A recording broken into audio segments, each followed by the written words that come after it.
একটি জীবনে সঙ্গীর যে প্রয়োজনীয়তা তা আপনি কবুতরের ভিতরে দিতে পারবেন। প্রচুর বৃষ্টি হচ্ছে, তার ভিতরে দুইটি কবুতর বৃষ্টিতে ভিজতেছে। দেখেন একজন একজনের পাশাপাশি বসা।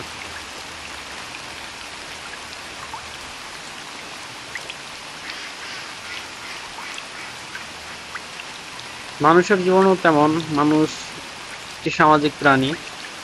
তো মানুষ সাধারণত একা একা বসবাস করতে পারে না, তার জীবনে অবশ্যই সঙ্গীর প্রয়োজন হয়।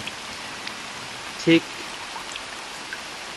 প্রাকৃতিকভাবে সকল প্রাণীর জীবনেই সঙ্গীর প্রয়োজন, যেটা আমি এই কবুতর দ্বারা আপনাদের বোঝাতে চেয়েছি আর কি।